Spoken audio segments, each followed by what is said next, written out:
iluminação cênica, a importância da iluminação cênica em relação a fazer um comparativo aí com a iluminação arquitetural. Temos pessoas muito legais, Rodrigo Assis Horst, tudo bom? Tudo jóia, amigo. É um prazer estar aqui com você, é um prazer, grande prazer.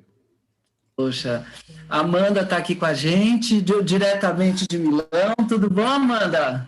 Tudo bem, boa tarde a todos e todas. Alberto, Rodrigo, que prazer estar com vocês hoje, discutindo esse tema. Bom. Muito bacana e muito pertinente. Com certeza. Ô, Rodrigo, você está com um cenário chique aí. Conta pra gente o que quer ser feito aí. Pois é o seguinte, eu tenho uma luminária aqui atrás, que é uma luminária até que eu peguei com o Daniel Feldman, que é uma barra de LED da PowerCore. É uma barra antiga, um equipamento antigo, que na verdade eu estou fazendo uma instalação aqui, que no caso eu trabalho com as cores RGB que é atrás de mim. Como eu trabalho fazendo alguns vídeos, algumas lives, eu resolvi dar um clima maior, dar uma colorida maior nesse meu ambiente que está aqui atrás de mim aqui. Então fica às vezes meio colorido, fica meio verde, vermelho, eu vou alterando aqui meu fundo aqui, porque aí eu posso brincar com a questão de profundidade, volumes, formas, eu ficar mais próximo da pessoa, me afastar mais, só fazendo um brincadeira de iluminação aqui no minha barra RGB. Muito bom. Ó, dizer que quem está acompanhando a gente pelo canal do YouTube, eu já coloquei o link na descrição, pode vir para cá, no primeiro comentário tem o link do Zoom. Aqui quem está acompanhando pelo Instagram também pode vir.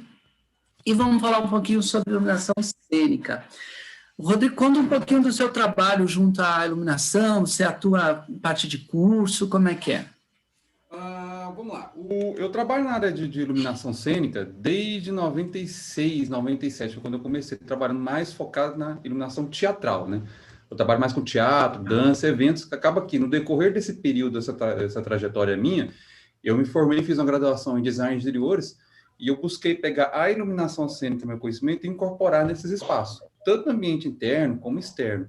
Mas hoje o que? Eu faço trabalho projeto de iluminação, vamos dizer assim, para eventos efêmeros, né?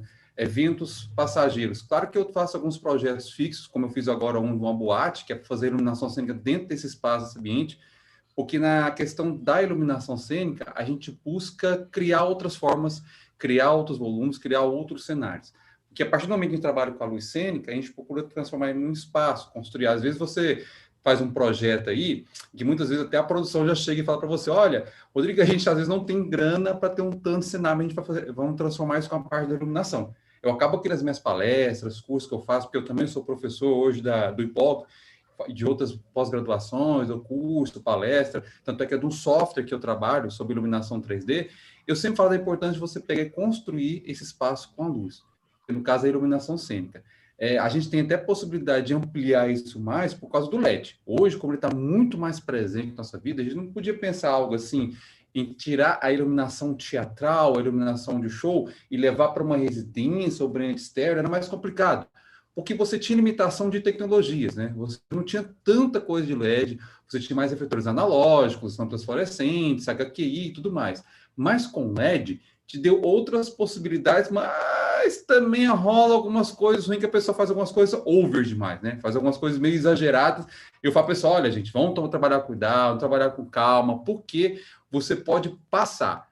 Eu sempre brinco com o pessoal falando assim, olha, antes de você pensar qualquer tipo de projeto, primeiro vamos pensar no porquê, no para quê e para quem que você vai fazer essa luz. Por que você vai pensar isso? Para depois de buscar as tecnologias, buscar as fontes. Por quê? Eu posso fazer um projeto de luz com uma lâmpada incandescente, uma lâmpada da loja, uma lâmpada fluorescente? Pode. Por que vai te impedir? Não tem nada que te impede, não tem uma lei, não tem uma placa, não tem uma norma, não tem uma coisa proibida. Olha, não use lâmpadas incandescentes, não use lâmpadas fluorescentes. Não tem. O que vai depender do seu projeto depende de você. Então, fala assim, eu vou fazer projeto de iluminação só de LED. Não. Peraí, temos que ver o que o seu projeto necessita. O que ele vai caber? Aonde você vai colocar isso? Bem, eu acho que por alto seria isso inicialmente, mas se deixar, eu vou ficar falando aqui e falo até demais. Passar a bola aqui, Amanda, conta um pouquinho do seu trabalho, que depois eu vou entrar com a pergunta, aí, com a pergunta polêmica no ar. Você é uma pessoa que transita por tudo e pode contar um pouquinho da história. Sim, ótimas colocações essas do Rodrigo. Bom, eu comecei a trabalhar com teatro mais ou menos entre 96 também, ali junto a mais ou menos o mesmo ano que o Rodrigo. Bem, eu trabalhei muito com teatro, circo, shows e dança, especialmente teatro em circo.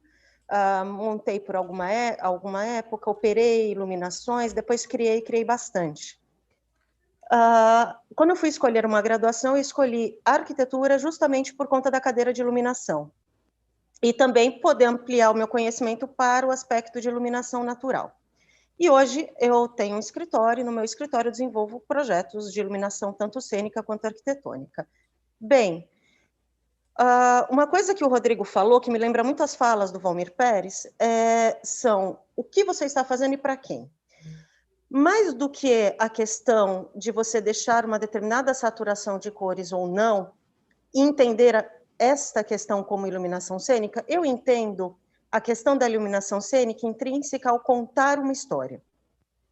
O que a iluminação cênica faz com maestria é contar uma história de um espaço, contar uma história de uma família, de um espetáculo. E eu acredito que as questões, às vezes, de angulação, de como você coloca, independente do equipamento ser LED ou não LED, mas muito como você conta aquela história, se você insere aquela iluminação em pontos precisos que ressaltem determinado aspecto ou não. Hoje eu vi uma palestra de um grande light designer, que ele fez uma iluminação arquitetônica, sem nenhuma saturação de cores, mas ele contou uma história, tanto que ele descreveu aquela iluminação como cênica, e é isso que eu entendo. Eu entendo que, na verdade, eu sei que isso talvez seja um pouco polêmico, ou talvez um pouco fora dos padrões, mas eu entendo que quando você fala de cênica, você, na verdade, tem um certo preconceito por conta de você usar mais efeitos em uma obra de arte que terá uma permanência ali temporária, ao você se permitir, mas na maior parte das vezes, fazer essa utilização de ângulos diferenciados e de cores mais saturadas, que em uma iluminação residencial. Porém, eu não vejo exatamente assim. Eu acho que isso é um pouco de senso comum, se vocês me permitem. Eu acredito que toda iluminação residencial, quando bem trabalhada, ela tem um pouco de cênica, sim. Onde a gente levanta a diferença da iluminação arquitetônica? Possivelmente na questão da tecnologia. As tecnologias no teatro demoram muito mais para chegar e para serem efetivadas na maior parte dos espaços cênicos do que em arquitetura. Em arquitetura, a revolução é mais rápida e talvez tem uma maior quantidade de empresas que trabalham com. Então, fica-se muito preso ao espaço sem pensar na psicologia, sem pensar no comportamento, sem pensar na interpretação. Poxa vida, se eu estou montando um espetáculo de uma pessoa, uma senhora de 90 anos, que nasceu em 1800, eu tenho várias características econômicas, sociais, culturais dessa pessoa, e eu vou descrever visualmente, através da iluminação, a história dela. Se eu pegar uma casa de uma família que saiu de uma zona de periferia, conseguiu se levantar por si, pelo seu trabalho, e hoje o filho mais novo quer proporcionar isso aos pais que nunca teve, isso não é uma história? Como eu não vou contar isso esteticamente? E eu acho que a luz faz isso. E sim, talvez seja interessante você colocar saturação, mesmo nesses casos, contanto que seja pensado, que tenha um porquê e que condiga principalmente com o que o seu cliente está esperando. Ele tem que se sentir bem naquele espaço. É o público, ele é o teu público, ele é o teu cliente. Eu também falo muito, parei por aqui, senão a coisa vai. Beto, dá uma continuidade, vamos lá.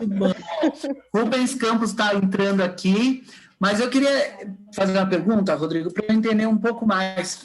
Iluminação de show e iluminação de teatro. Tem muita diferença. Eu queria que você pincelasse cada um desses segmentos para a gente poder entender o que é uma iluminação para captação de vídeo, o que é uma iluminação... Você deu tantos exemplos, né? Evento, às vezes você está fazendo negócio para uma festa, né? Para feira. A gente tem, assim, na verdade, se a gente for começar a separar os caminhos, a gente tem mais campos de atuação, porque você tem o teatro, você tem o show, você tem a dança, você tem a área de performance, tem uma área muito grande. Claro que quando a gente pensa em iluminação cênica, a primeira coisa que vem na cabeça é o teatro, né, por causa das artes cênicas, as cênicas em si. Mas claro que a gente pode ir para outros campos. Mas, basicamente, a questão da área teatral e hoje para de shows, vamos dizer que tem algumas possibilidades. Vamos dizer assim, a parte de show é muito mais hoje pensada em efeitos. Mas, claro, hoje não pode esquecer a questão técnica, a questão sempre. No teatro, pense mais a cena em si para trabalhar. Eu até falo que, para mim, um exemplo de show, que para mim é uma aula de iluminação, que serve tanto para teatro, para o que você for trabalhar, que é o show gravado em, acho que, se não me engano, em 94, que é The Dark Side of the Moon, do Pink Floyd. Aquele show The Moon é uma aula de iluminação, é um show teatral, mas ele envolve muito isso. Mas vamos lá. Quando você pensa em uma iluminação de teatro, a gente pensa em revelar o rosto dos atores, porque a gente tem muita expressão. Ainda mais porque você tem uma certa distância que você fica do público, o rosto dos atores tem que estar muito bem iluminado. Então a gente pensa uma luz, basicamente uma luz frontal naquela cena. Claro que tem outras nuances, contra-luz, lateral, diagonal, mas a gente pensa em revelar aquele ator que está em cena. Quando você parte para o show, a gente tem a questão aí de você revelar o músico, mas a gente trabalha mais com efeitos de contra-luz. Então, a gente tem uma caixa cênica, refletores no chão, lateral, varas que se movem, tem mais efeitos visuais naquele espaço. Quando você parte para uma outra área, que é a dança, aí você quer evidenciar o corpo do bailarino. Então, a gente vem com a posição de efletores laterais. Então, basicamente, tem três posições de luz nesse espaço. Uma luz frontal que vem do teatro, um contra-luz que você trabalha no show e uma lateral que você vem da dança. Basicamente são esses. Claro que quando você vai trabalhar, já gerei propostas e projetos que falam assim, Rodrigo, vamos fazer a luz de um DVD, de um espetáculo, de um show. Beleza. Aí eu pergunto, vai ser filmado? Porque o olho da câmera é muito diferente do nosso olho. É outra luz, a câmera gosta de luz, tem que ter muita luz. Tanto que eu vou dar um exemplo, acho que foi ano retrasado, eu fui fazer uma gravação, a gravação de DVD da orquestra, do pessoal de Goiânia, Goiás, né, da Orquestra Sinfônica, junto com o Lenine. Ele ia cantar as músicas, a orquestra ia reger. Primeiro que foi a banda tinha mais de 60 músicos ali em cena tocando, não usamos nenhuma gelatina, nenhuma cor, nada cor. Todo o show foi feito só com luz branca. E, claro, trabalhando com pouca temperatura de cor. Só que, quando foi começar o show, nós mandamos um aviso para todo mundo, olha, esse show, esse espetáculo, ele vai ser gravado. Então, o quê? As pessoas que vão para um espaço e veem um show gravado, como o olho não tem o mesmo olho que a câmera, questão de contraste, ele acha que está tudo branco. Não tem nada, está tudo sem graça, não tem cor, não tem vivacidade. Mas quando você parte para a câmera, meu Deus, que diferença. Você consegue, pelo menos com 10 ou 15% de alteração na intensidade de luz, você já vê coisas que você não vê ao vivo. Um destaque, uma cor quente que chega. Claro que aí você tem algumas coisas para poder evidenciar a luz. Até uma coisa que eu vejo muito acontecendo o pessoal fazendo muita live de show, é que é o seguinte, a câmera não gosta de fumaça. A câmera não gosta de fumaça. Aquele show de fumaça, a câmera detesta aquilo. Então, no ao vivo, beleza, você coloca fumaça no sol aberta de cima, mas no show, no espaço interno, aí coloca fumaça. Quando coloca fumaça, a câmera não vê. Ah, não, então vamos tirar a fumaça.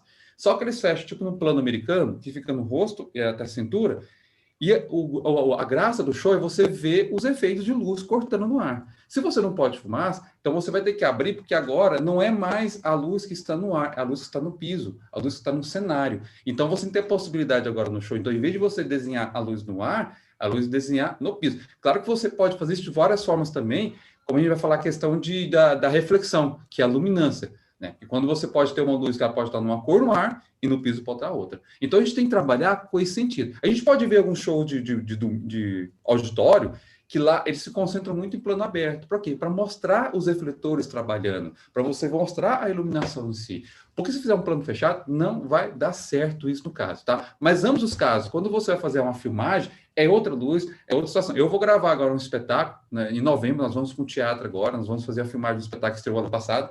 Ele vai ser gravado para depois a gente colocar no YouTube. É outra experiência, é uma experiência totalmente quem está ao vivo, é outra luz. Tanto é que eu vou operar a luz do espetáculo, a câmera na minha frente. Eu vou estar com o teleprompter olhando para a câmera, para a televisão, para saber qual a experiência que vai ser o espectador. Porque minha experiência ao vivo é totalmente diferente do que a experiência pelo computador. A gente tem que pensar em outros espaços, tá? Perfeito, Rodrigo. E eu só complemento o Rodrigo falando em iluminação para circo. Porque o circo, além de tudo isso que ele falou, a gente tem que pensar na altura. em iluminação na altura, porque, bom, dependendo do movimento, dependendo do circense, tem alguns equipamentos que as pessoas sobem em tecidos, em cordas, e tem uma questão de segurança, obviamente, por não ofuscamento, tá? E a segunda questão de você dentro do espetáculo, você tem 3 andares ou até mais andares. Então, você tem que pensar, vamos dizer, em uma iluminação neste andar, que às vezes tem que não deixar visível o chão, para que eles possam se movimentar, uma iluminação no segundo e uma iluminação no pavimento, com nem sempre tantos equipamentos. Sim, com certeza. Você está com o microfone aberto, você quer participar? Tem pergunta? Não, Silvia, você chegou. Bem-vinda, Silvia. Pode abrir o microfone para falar com a gente. Está chegando também a Aline, mas eu já vou mandar uma perguntinha para você, Amanda, enquanto o pessoal chega, sobre essa questão de ofuscamento, porque você pontuou no circo por uma questão de segurança, mas, a meu ver, o ator, ou o bailarino, etc., ele tem um ofuscamento muito grande. Não é pensado em conforto visual para quem está apresentando, é pensado em efeitos. Ou existe algum tipo de preocupação? Não, tem sim. Eu vou até contar um caso que aconteceu comigo. Eu fiz um espetáculo de circo-teatro uns anos atrás, e os efeitos, o espetáculo não tinha também nenhuma cor. Ele era só branco, numa caixa de concreto, o espaço era todo de concreto, e com recortes.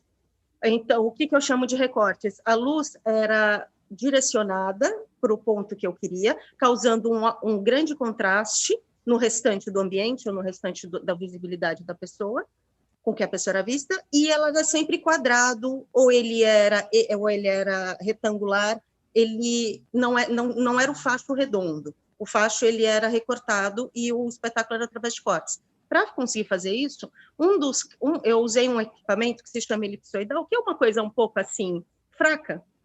Brincadeira, vamos dizer que é o equipamento mais forte que a gente tem, um dos, e na lateral no rosto de uma pessoa. Esse moço, ele até tinha reclamado um pouco comigo, e eu, na época, falei, não, calma, segura aí a onda, é só 3 minutos de intervenção, você aguenta. Fica tranquilo que você aguenta um pouquinho aqui. Só que ele fazia uma cena que ele usava um celofane num outro ator circense. No dia seguinte, ele me trouxe o celofane, porque queimou o celofane no meio da cena. Então, imagina como estaria no olho desse moço, né? Eu falei, ok, você tem razão. O que acontece? Sim, a questão do ofuscamento é um pouco complicada. Quando você usa laterais, quando você usa uma iluminação de ribalta, dependendo da potência, que está mais perto do intérprete. Mas tem aí um limite que se possa suportar e um que não. Mas isso existe. Vai do bom senso entre partes. Isso existe. Muito legal. Gente, está aberto aí para quem quiser abrir o microfone, participar, porque eu sou o doido da pergunta. Aline, Silvia. Tudo bem, Beto? Boa tarde. Tudo. Boa tarde.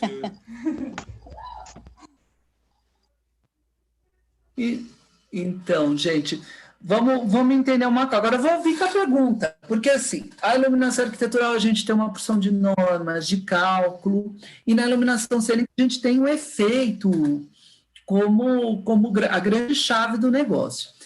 E aí eu queria saber, Rodrigo, se você já sentiu algum comentário enviesado, algum tipo de... Porque nós somos uma classe profissional tão pequena que é importante a gente ter união. E às vezes pode ser que tenha rolado alguma coisa aí, eu queria saber de você. Sobre o quê? Sobre a questão da iluminação Por arquitetural? exemplo, se a iluminação arquitetural, você acha que existe uma empáfia de quem trabalha com iluminação arquitetural, que acha que é uma coisa mais relevante do que a cênica, porque existem, por exemplo, associações distintas de umas para as outras, porque, na verdade, a gente está falando de luz, a gente está falando de desenho. Para mim, é só uma outra forma de trabalhar com a luz, é um outro viés de trabalhar com a luz. Olha, mas não existe... eu acho que quando você fala assim, iluminação arquitetural, iluminação cênica, você trabalha com os mesmos conceitos, as mesmas técnicas, os mesmos equipamentos. eu acho que muda só o local. Quando a gente fala de iluminação arquitetônica, está falando de uma arquitetura. Quando nós falamos de iluminação cênica, está falando de um espaço cênico. Mas eu posso colocar os dois? Posso mesclar os dois. Eu vou dar um exemplo de algumas situações, de alguns projetos que eu tentei trabalhar as duas formas juntos. Uma foi 2 anos atrás, foi uma exposição de arte em Goiânia, um museu, e lá eu trabalhei junto com uma loja de iluminação em Goiânia que estava fazendo a parte de iluminação das peças, e eu fiquei mais pela parte cênica dentro desse espaço. E a preocupação era iluminar esse espaço, mas como o conceito daquele museu era como se fosse feito a exposição dentro de um galpão abandonado. Então, era tudo uma cúpula, toda fechada, o ar-condicionado estava gelado lá dentro, o ar-condicionado, mas a gente queria trazer a questão se fosse um galpão abandonado. Aí eu conversei com ele, usando que a Amanda disse, com a elipsoidal. Nós tínhamos lá vários elipsoidais, que é um refletor específico no teatro, que também tem na arquitetura, também tem para quadros, museu, que eu acho fantástico. Pequenininho, você faz o recorte de luz como você quiser, quadrado, retângulo, triângulo, pode colocar um globo. Bem, lá tínhamos refletores de 1000 watts com lâmpadas halógenas para trabalhar. E eu pedi para eles fabricarem globos, alguns globos específicos que desenhassem na parede como se a luz estivesse passando por esse telhado que estivesse quebrado. Então, você tinha algumas esculturas iluminadas, e entre uma escultura e outra, você tinha essa projeção de luz. Que, na verdade, eu não estou iluminando uma peça, eu estou montando uma peça com a luz. Foi uma possibilidade. Um outro exemplo que eu fiz era o quê? Era um casamento. Me chamaram para fazer um casamento, e eu percebi, quando eu entrava nesse salão, o teto era muito baixo. Então, a visão dessa área do nosso teto, nesse campo do nosso vertical, era muito, você tinha muito isso. Então, eu conversei com a decoradora para fazer o seguinte, olha, vamos colocar esse tipo de flores aqui nesse corredor para onde a noiva vai entrar. E, na época, isso faz uns 10 anos, colocamos um refletor chamado que era a par 38 com a lâmpada halógena. Bem, coloquei ela lá. Só que é o seguinte, que é bacana que, além de iluminar a planta, ele projetou umas sombras nesse teto. Então, nós desligamos todas as luzes da igreja e projetamos essa luz do teto lá, e tinha uma simulação como se fosse nuvens. É como se a noiva estivesse andando por baixo das nuvens. O que é importante, dependendo do tipo de iluminação que você for fazer, é pensar essa luz como se fosse uma história. Uma historinha de contar. Se você não pensa na iluminação do interior com o cliente, olha, quando você chegar em casa, que tipo de luz que você vai acender? Ah, e agora? Já tomei meu banho, eu quero relaxar para assistir um filme. Que tipo de luz você vai montar? É a mesma coisa arquitetural. Às vezes rola algum papo, alguma conversa, arquitetural é diferente da iluminação cênica. Gente, é tudo o mesmo caminho, é o mesmo universo, claro, que são equipamentos, alguns equipamentos são diferentes. Esse refletor que está iluminando aqui atrás, por exemplo, aqui, ele é uma ribalta de LED que praticamente veio do teatro, né? Esse termo de ribalta, isso na iluminação cênica, é a luz que vem de baixo, porque nos primórdios do teatro, a única luz que você tinha para o iluminador é que tinha na ribalta do palco, na frente do palco, com fogo. Então, via esse equipamento. Ele é um equipamento de fachada, mas ele tem tecnologias RGB, uma coisa que você pode trabalhar tanto no teatro como na arquitetura. E quando você vai trabalhar com as cenas, claro que você pode mesclar os dois. Então, assim, às vezes eu ouço, mas eu acho que nós estamos todos no mesmo barco, gente. A gente está na mesma torcida. Às vezes só tem algumas áreas específicas. Eu, particularmente, atuo mais na área de iluminação de teatro, de dança, do show, e levar esses elementos da iluminação cênica para o arquitetural. Claro que a questão do LED nos auxiliou muito nisso, mas a gente não pode esquecer os outros tipos de fonte de luz.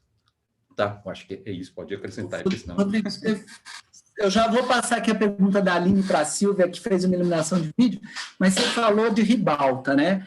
É verdade que a ribalta dá um efeito, assim, dá uma rejuvenescida, dá uma foto um pouco mais, porque vê uma luz de baixo para cima, você acha que revela alguma coisa no rosto, como um softzinho, ou você acha que isso não... O que a gente tem a questão de a luz de baixo para cima, eu já passei por situação de fazer espetáculo que, infelizmente... eu sou de Goiânia, Goiás. Então, eu já fiz luz de música de dupla sertaneja. Já fiz muitas vezes. E uma coisa que a gente sempre tem problema é o tal do chapéu. O chapéu é um inferno para quem vai trabalhar com iluminação. Por quê? Você vai colocar para iluminar um ator, ou qualquer objeto. Eu falo isso, quando eu falo teatro, mas eu estou falando outros espaços também, uma galeria de arte, uma exposição. Você tem uma luz de mais ou menos um ângulo de 45 graus em relação a uma pessoa. Porque você não vai ter tanta sombra no rosto, não vai ser uma luz chapada, que consegue ver a volume.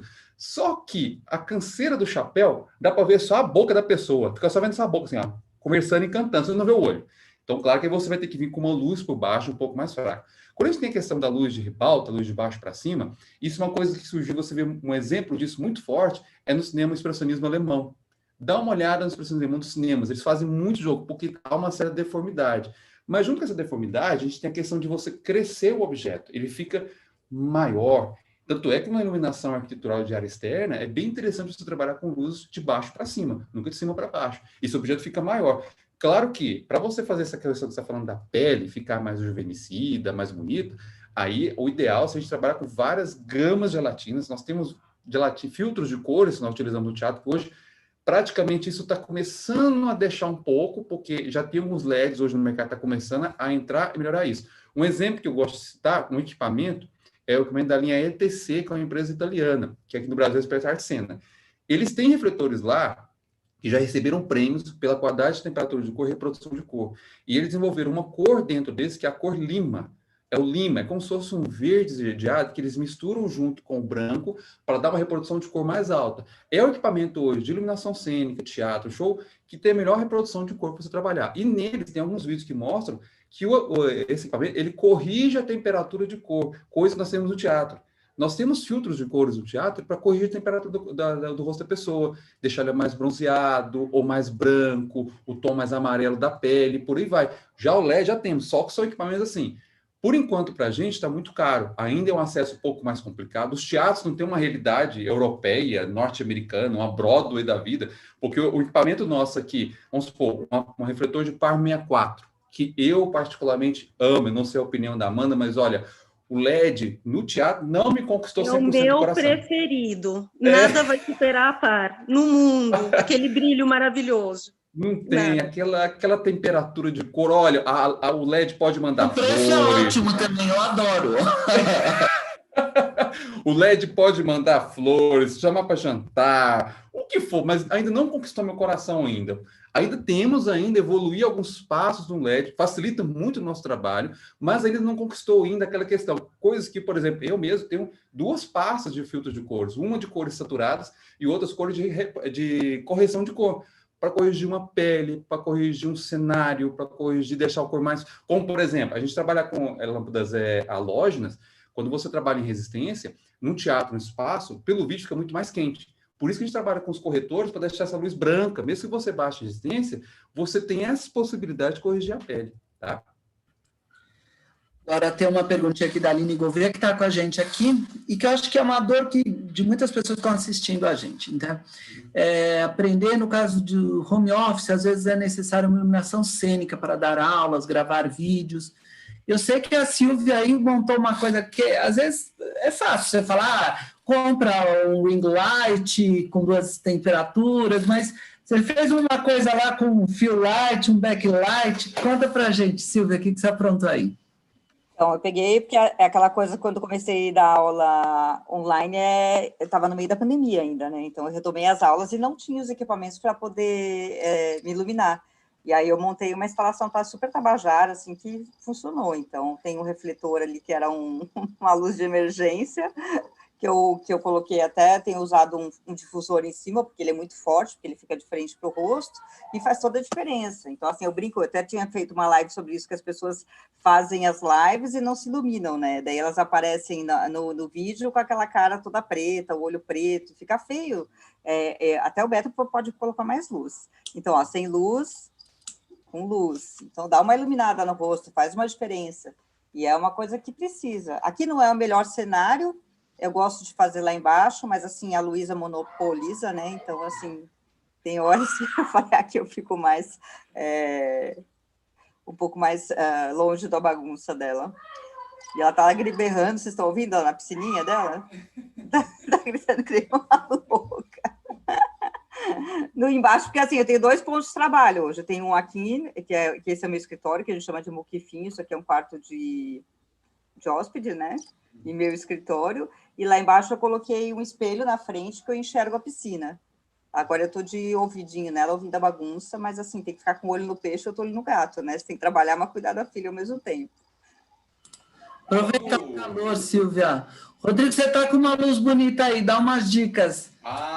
Quando as pessoas perguntam sobre a questão de iluminação assim para vídeo, aí eu vou lembrar, a gente pode remeter um pouco da base do cinema, da iluminação de cinema ou iluminação de estúdio. Que a gente pode trabalhar principalmente com 3 pontos de luz.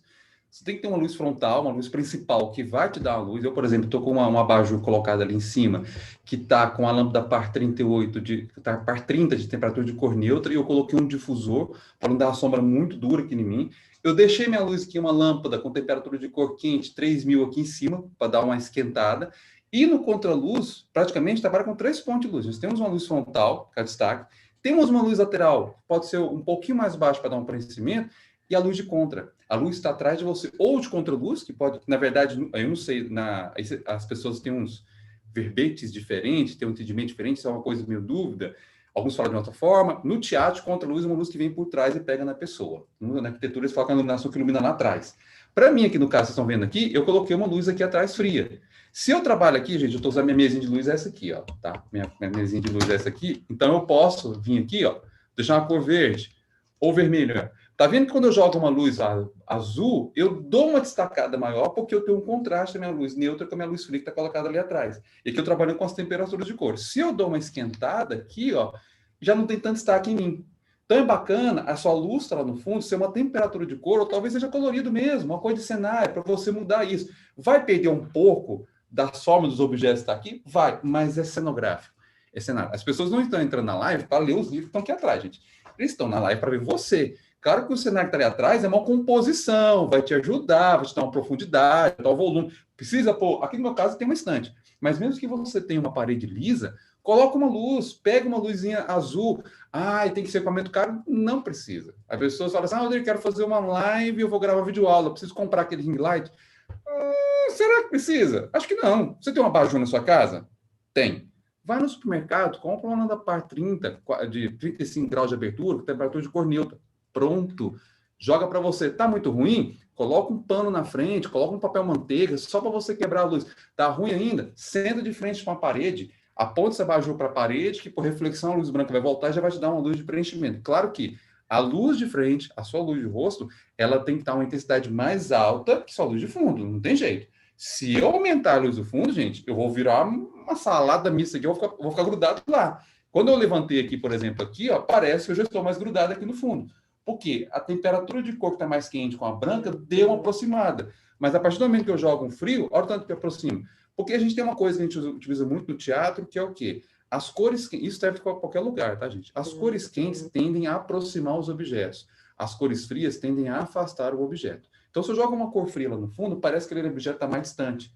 Se eu jogo uma cor mais quente no fundo, parece que aquele objeto está mais perto, tá vendo? Parece que deu uma aproximada de onde eu estou. Já quando eu jogo uma cor fria, ó, olha o tanto que eu saltei a minha cor para frente da pessoa. Então, você pode, às vezes, trabalhar com essa temperatura de cor, um cor de colorido. Claro que a sua luz em você, principal, cores neutras, 4000 kelvins, uma boa reprodução de cor, tá? Não vem com cor fria, pelo amor de Deus, vai ficar parecendo um zumbi na live, vai ficar parecendo, né, um zumbizão, parece que acabou, tá fazendo um defunto, tá fazendo a live. Então, vem com uma cor neutra, já não vem com a cor quente, que parece que você tá no sol, tá na praia, tem uma corzinha neutra. Aí você pode trabalhar com uma corzinha quente na lateral de baixo, de cá, para dar um desenho, um cenário, construir um cenário com a luz. Não é só colocar a luz do computador, gente. Até já eu participo de alguns projetos, eu passo recomendação. Olha, coloca uma boa luz, faça testes, liguem a câmera antes. Eu, por exemplo, antes de entrar aqui na live com o Nath, eu liguei o Zoom, liguei minha câmera aqui, dei uma regulada, dei olhando contra a luz, como é que tá tudo ok? Beleza, agora vamos. Não vai de supetão, não. Para tudo a gente tem que pensar, tudo a gente tem que construir uma historinha e pensar em cenário, tá?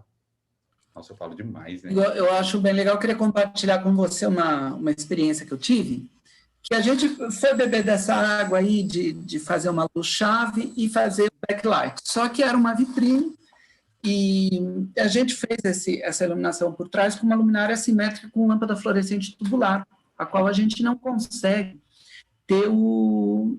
Porque na cênica você tem equipamentos maravilhosos, você tem uma mesa, você tem controle dessa história. Quando você bebe e se transforma em equipamentos para uso prolongado, que sejam mais em conta, etc., você cai nessas coisas. E isso que você falou é muito legal, você ter esse balanço, porque o que aconteceu? Era uma fórmica branca, aquela fórmica ficou estourada e o produto que era para vir ficou mais escuro do que o fundo, porque o fundo ficou chapadão. Então, eu acho bem legal. Amanda, compartilha ideias que você puxou. Fala. Então, nossa, eu já ia intervir agora mesmo. A gente pensou. Você tinha feito uma pergunta, a gente foi no bate-papo divertido, mas uma pergunta que você fez para o Rodrigo, seria se ele já tinha sentido algum tipo de hostilidade por conta da iluminação cênica, por ser da iluminação cênica, trabalhar com isso. Olha, eu trabalho com Cênica 20, com arquitetural há 10. Até hoje, todos os 10. Acho que todos os dias, praticamente. Mas vamos entender. Quando a gente fala de iluminação arquitetônica, do meu ponto de vista, pelo menos esta minha leitura, nós tivemos um movimento no Brasil muito visando a qualidade técnica. Foi um movimento condizente ali, vamos dizer, na década de 70, início de 80, 70 mais ou menos, condizente com os principais mestres que nós tínhamos no Brasil. Era uma leitura muito técnica do espaço, era uma leitura de iluminação muito difusa no espaço, e não tinha tanta personalização. Isso em arquitetura tinha um movimento modernista que também tinha uma questão muito técnica do espaço, não via o espaço especificamente tão personalizado quanto hoje. Hoje eu vejo essa tendência de personalização muito mais alta. Eu vejo em vários colegas nossos misturando, usando técnicas de aplicação de luz, porque, gente, luz é uma só, tá? Mas técnicas de aplicação da luz cênica em obras arquitetônicas maravilhosamente, não necessariamente, como eu disse, com cores, às vezes usando o que o Rodrigo muito bem comentou sobre as questões de angulação, que faz automaticamente um ressalto e uma sombra, dependendo de como você queira que o objeto seja visto, o percurso seja visto, o espaço seja. Então, eu acredito que essa questão de personalização vai, aos poucos, trará cada vez mais o fim desse arquétipo mal elaborado, de que iluminação cênica é ali, a gente é aqui, e tem uma segunda questão. O LED, a evolução do LED em arquitetura é muito maior do que os equipamentos que nós temos disponíveis em cênica. Temos empresas que já chegaram, que já têm propostas maravilhosas, mas é como o Rodrigo falou, o valor é surreal para grande parte dos teatros, dos espaços culturais. Portanto, o LED que tem-se facilita muito em teatro, mas ele não tem uma qualidade de luz como os equipamentos de halógena tinham antigamente. Eles ainda não atingiram em grande parte e não são acessíveis, são menos acessíveis. Bom, eu acredito que a tendência daqui em diante é andar junto. A gente não está pensando mais num espaço com uma iluminação completamente difusa, tecnicamente perfeita. Claro, pensamos, desculpe, somos arquitetos ou iluminadores, pensamos, mas nós também começamos a pensar na questão da sombra com mais clareza. Isso começou a ser colocado em vários projetos, está sendo colocado cada vez mais. As fabricantes mesmos já estão começando a oferecer luminárias com possibilidade de personalização, não só a caixinha ali fechada. Isso é contar uma história, isso é você deixar uma dúvida ou uma possibilidade de escolha para o projetista e para o cliente final, ou seja, é personalização. E o que o teatro, o que as artes cênicas em geral fazem? Elas personalizam e contam uma história que não existe ali, mas ela tem que te convencer que aquilo é verdade. Então, ela já usa disso. E se você me diz que a iluminação arquitetônica é muito importante, porque é dentro dos espaços que nós vivemos, internos ou externos. Agora, se iluminação cênica é menos importante, tá bom. Não, promete para mim que você não vai mais assinar o Netflix, nunca mais ver um vídeo no cinema, jamais. Aquele clipe daquele seu cantor preferido ali na adolescência, você também não vai ver mais, nunca mais. Tá? E o Rodrigo mencionou o show do Pink Floyd. Esse show, quem puder, é disponível no YouTube. É o Dark Side of the Moon, não? Isso, The Dark Side Rodrigo. of the Moon, do Pink Floyd. Foi gravado em 94. Uma experiência violentíssima de iluminação bem feita. Pronto, falei. Muito legal. Amanda, eu quero saber o que você pensa de painéis de LED que cada vez estão mais... Painéis, quando eu digo assim, que projetam imagens, né? Que são aqueles que configuram a imagem. De Mapping Project ou de... Não. Daqueles painéis com os LEDzinhos coloridos que vão formando imagens, que você vai compondo uma placa com a outra e faz aqueles cenários. O painel de LED. São os painéis Olha, É que painel de LED em arquitetura a gente pensa naquele que é difuso, com leitoso, por isso que dá esse nó. bem, tem o Teatro Santander do Guinter, que, se eu não me engano, usou desse recurso e eu achei que o resultado ficou interessante. E você Tem acha que outros ele projetos, cabe na mas arquitetura? depende muito de como você utiliza e depende da qualidade do produto. Eu não digo que é bom ou ruim simplesmente pelo que o equipamento existir. A questão é se o equipamento tem qualidade técnica de reprodução de lumens por watt, etc., etc., se você consegue instalá-lo adequadamente e se ele está de acordo com a história que o teu cliente contratou. E aí vai da sua experiência, do seu repertório visual, colocar aquilo adequadamente ou não. Vejam filmes, por favor, vão em teatro, por favor, vejam óperas de arte, pintores, porque sensibilidade se educa, como dizia Antunes Filho. E é bacana você começar pensando desse ponto de vista. Não vejo isso, obviamente, como uma iluminação geral, que nós temos normas, nós temos, e como a Silvia disse lindamente, a primeira norma é a inteligência e o bom senso, mas nós temos várias normas a serem seguidas pelo bom senso, pela perenidade da pessoa dentro do espaço. Não é um lugar que ela vai ficar ali só 2 horas, vamos pensar melhor.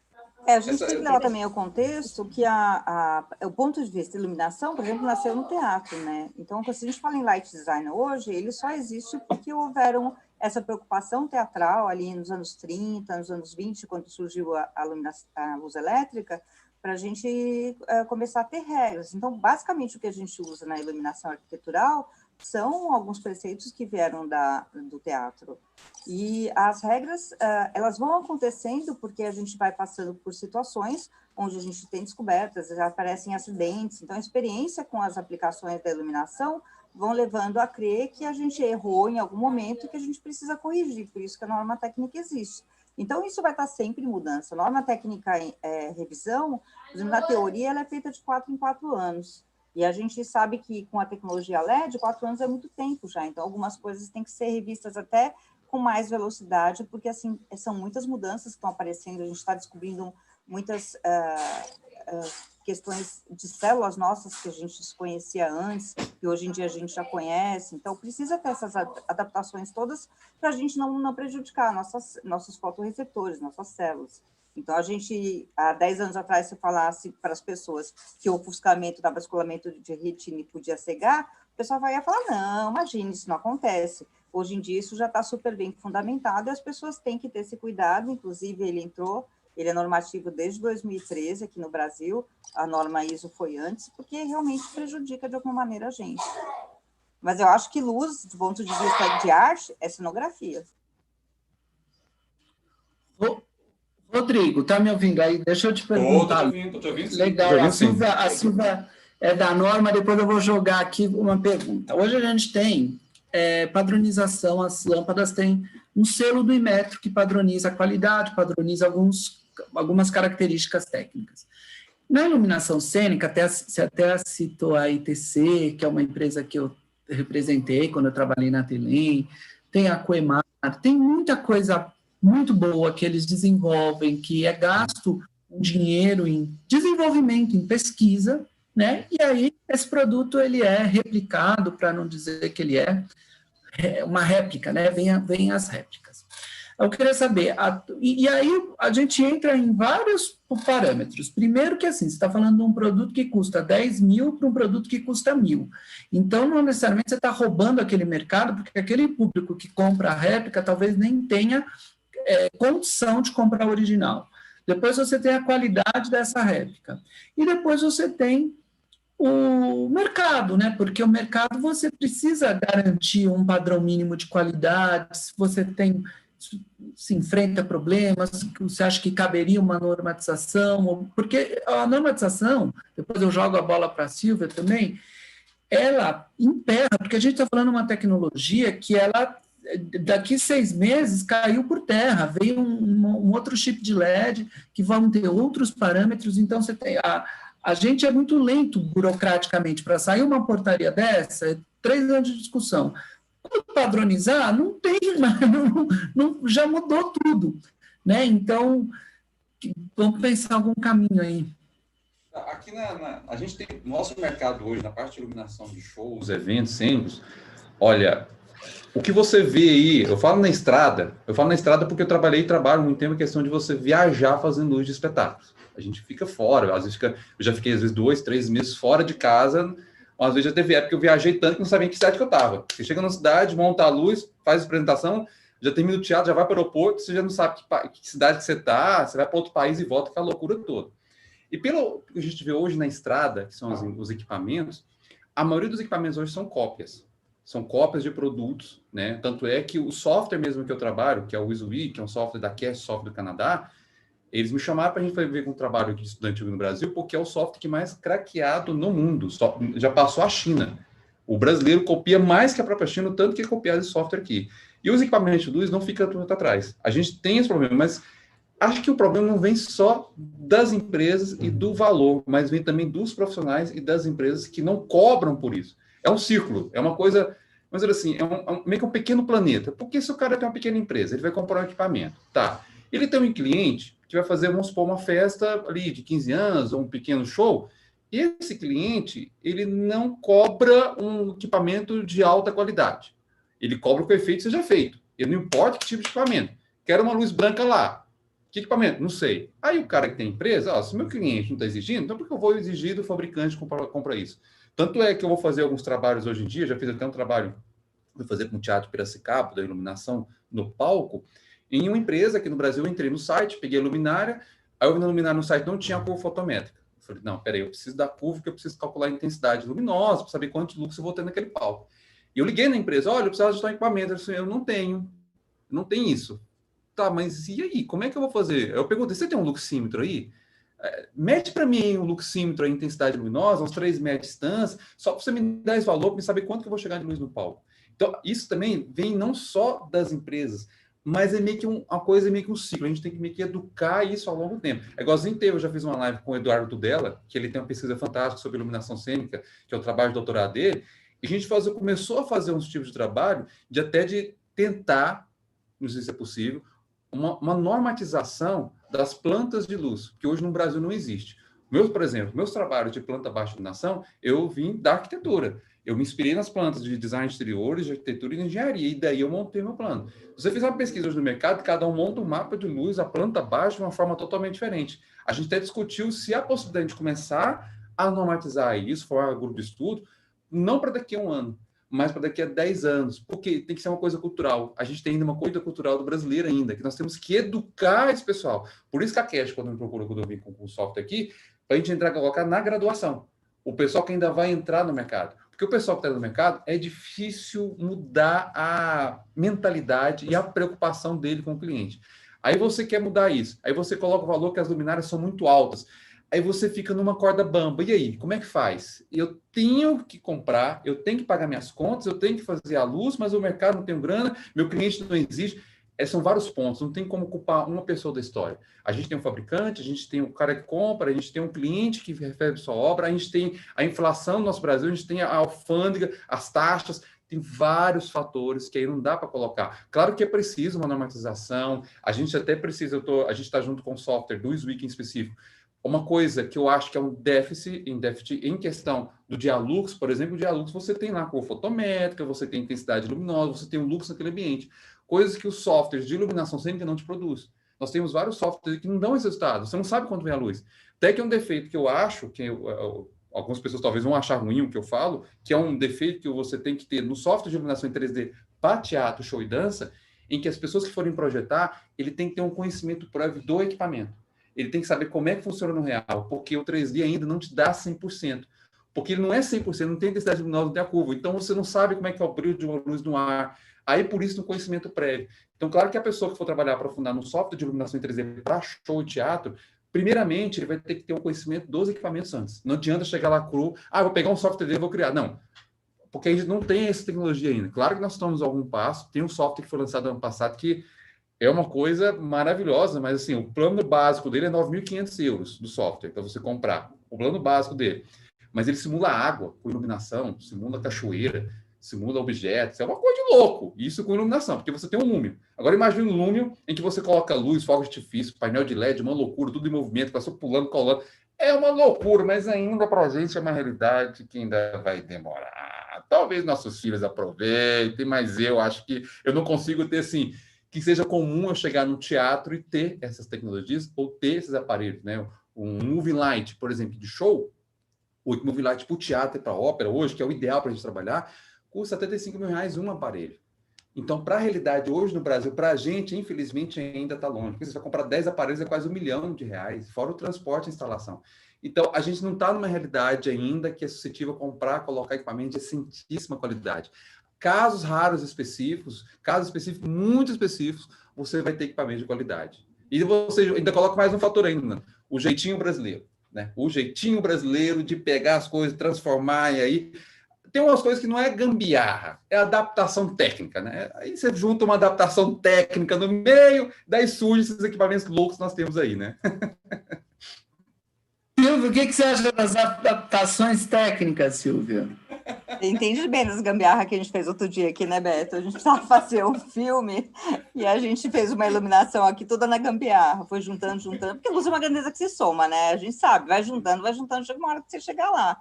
Então, assim, um equipamento de um lado, outro do outro, e vai fazendo. Se você às vezes não tem, porque assim, equipamento de iluminação cênica custa bem caro. Eu estava olhando outro dia que a gente falou, a gente precisa montar um estúdio porque não dá para ficar fazendo essas gambiarras. Porque preciso de equipamento. Consultei lá um tripé bacana, com um refletor bacana de LED, que muda a temperatura de cor, com as pás para a gente poder recortar um pouco a luz, R$ 2.500 cada um. Dá para comprar? Dá, porque quem é rico dá, né? Para quem tem mais ou menos dinheiro, não. Tipo, eu não consigo comprar isso agora. Pelo menos vou ter que ficar no sonho dourado de ter um estúdio de filmagem, mas vai ser o sonho dourado, porque não vai ser real. Tem que continuar na formação tabajara mesmo, que é o que a gente pode para hoje. Mas, assim, quando o cliente pode investir, quando a gente faz uma cenografia, é bacana. Estou fazendo uma academia de spinning, que é de bicicleta, e eu consegui fazer um projeto imersivo. Então, assim, bacana que o cliente comprou a ideia. Vou fazer uma iluminação circadiana ao longo do dia, e tudo com um sistema DMX 512, coloquei o globo, coloquei uns projetores, botei máquina de vento, então, assim, o cliente era bem empolgado, ele embarcou na viagem. Então, assim, é gostoso quando a gente consegue fazer esse tipo de projeto na arquitetura, inserindo algum pouco de cenografia. Não é porque, assim, eu gosto... É que nem que eu gosto de norma, gente. É que eu tenho uma facilidade de leitura e eu decoro as coisas com facilidade. Mas, assim, eu também gosto da questão plástica, né? Então, às vezes, o pessoal fica até chateado. A gente faz pesquisa bonitinha, fofinha, com os animaizinhos, e aí todo mundo só me chama para falar de norma técnica. Mas tem esse lado, a luz é cenografia. A gente tem que saber encantar, né? Porque senão fica tudo muito chato. Porque é técnico e não é. A gente tem mais 7 minutinhos, mas, Rodrigo, eu queria te perguntar uma coisa. A Silvia falou do MX512 em aplicação arquitetural. Cada vez mais a gente tem equipamentos RGB, CCT, que você tem vários canais, às vezes tem ultravioleta para agora coronavírus, você põe uma fitinha UVC, você coloca, às vezes, complementa com LED âmbar. E a minha visão é que o arquitetural vai chegar no Wi-Fi, que é popular, que é barato, então os equipamentos já têm um módulozinho Wi-Fi, você consegue, através de um Google Home, de uma Alexa, de um aplicativo, você consegue controlar tudo. Hoje, a realidade ainda é cabo estrutural, ou tem alguns outros protocolos de 0 a 10, push button, PMW, tem vários protocolos de automação que se concorrem entre si, mas a minha visão é que o Wi-Fi vai ser o mais barato, porque todo mundo já tem a infra da casa Wi-Fi. O que você enxerga aí na iluminação cênica de protocolo? Hoje eu vou contar por minha experiência. Hoje, há 3 anos, 3, 4 anos para cá, eu não uso mais a mesa de iluminação do teatro. Eu não tenho mais essa questão. Hoje, todo o meu controle é feito pelo meu computador. Os softwares que você tem hoje de controle de iluminação, que é o software offline no computador, você tem a mesa física, que pode chegar até R$300 mil, e tem a versão dela que você coloca no computador, que é gratuita. Você precisa de alguns apretextos e não é caro. Olha, eu tenho uma interfacezinha que custou R$250. A minha interface que está ali aqui atrás para ligar o sistema custou R$300. E eu preciso comprar um roteador Wi-Fi. Pronto. Eu já tenho meu sistema de controle de iluminação que eu ponho na minha mochila e levo para onde eu quiser. E é um universo que me libera um universo, 512 canais. É muita coisa. Para no teatro, você não consegue nem ligar tudo. Porque a gente liga um refletor. Claro, quando você parte uma coisa mais de personalidade, tipo uma LED RGB, uma Ribalta, um Movie Light, que às vezes tem 10, 15 canais, você precisa de mais parâmetros e precisa de mais universo. Mas eu já tenho. No evento que eu organizo aqui em Goiânia, chamado Encontro Som e Luz, nós organizamos o segundo evento de janeiro. O primeiro que foi em 2018, veio uma empresa da Suécia para a gente mostrar o equipamento deles, que já tem lá, já tem no Brasil alguns aparelhos, que é umas antenas que você coloca no próprio aparelho. Não precisa mais passar cabo. E são antenas que você tem suporte Wi-Fi de até 1 quilômetro de distância. Então, você pode iluminar, por exemplo, um estádio todo Wi-Fi. Claro que você tem que ter uma proteção, tem todo um código IP, tem um profissional hoje na iluminação. Eu até gosto de falar que você tem, antigamente, você tinha 3 profissionais, agora você tem um quarto, né? Você tem o técnico de luz que montava, o operador de luz que opera a luz do espetáculo, você tem o light design iluminador que cria a luz e tem o último que é o programador. O cara que é responsável só pela programação para deixar tudo pronto e que você entra na rede Wi-Fi. No teatro isso já é presente, já. No teatro, no show, as pessoas estão usando. Claro que os equipamentos ainda para a gente ainda precisam de uma certa evolução. Você tem que colocar alguns aparelhos ainda, mas já tem equipamento arquitetural. Eu até mostrei um vídeo que eu mostro minhas aulas da empresa de fora, que agora não me vem à cabeça, de 4, 5 anos atrás, eles montaram a iluminação arquitetural de uma fachada com 65 refletores, tudo sem gastar um fio, nem de energia e nem de sinal DMX. Tudo bateria de 24, que dura 24 horas, e com cabo Wi-Fi que ligava no computador do notebook. Tudo uma fachada. É possível ainda hoje, o Brasil já consegue se fazer sim. Consegue perfeitamente fazer. Claro que você tem que se dar um pouquinho mais de parâmetro, internet, rede DMX, é uma coisa mais, um pouquinho mais, o buraco é mais embaixo um pouquinho.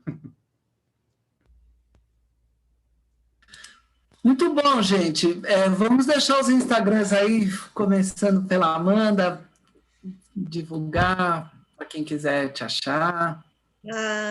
Obrigada, Beto. Obrigada a todos. Foi um prazer. Meu Instagram é RayonLD. E qualquer dúvida, quiserem bater um papo, só mandar um direct. Muito bom. E tem fotos lindas esse Insta que eu sigo. Obrigada. Rodrigo, conta. Você tem canal no YouTube também, né, Rodrigo? Aqui? Tem meu Instagram, que é o Rodrigo Horse. É um apelido que eu tenho. Gente que trabalha em iluminação de teatro, de cada 10, 9 tem um apelido. Esse meu apelido é Cavalo, Horse, já tenho 25 anos. Pode me chamar de Rodrigo, Cavalo, Horse, o que vocês quiserem. Tem meu canal lá no YouTube também, que é o Rodrigo Horse lá, que lá eu estou postando vídeo, pelo menos 1 ou 2 vídeos por semana, eu chamo de pílulas da iluminação, são vídeos de 8 minutos, 5 minutos, falando algum termo. Hoje eu postei ontem, mas vou postar outro também. Coisas rápidas, fiquem à vontade, podem procurar. Tem meu site, rodrigohorse.com.br. Fique à vontade para a gente conversar, bater um papo sobre iluminação, tá bom? Boa! Silvia! O meu é Silvi Carneiro. Eu tenho só esse Instagram e não tenho o YouTube ainda. O YouTube que a gente tem é do coletivo agora. É o que a gente está tentando. Lembrando para falar do coletivo, que a gente está no coletivo da rede. Silvia, nós somos candidatos a co-vereadores, é uma outra história pelo canal do coletivo, a gente está ao vivo todo dia à noite. E aqui no canal do Iluminato, clica aqui para se inscrever no canal, deixa um joinha, você está vendo depois esse vídeo, a gente não está ao vivo, deixa comentários, fica dúvida, encaminho para o Rodrigo, encaminho para a Silvia, encaminho para a Amanda. Gente, obrigado mesmo por vocês terem vindo, viu? E estamos aí juntos na luz. Um abraço forte a todos, gente. Tchau, tchau. Valeu.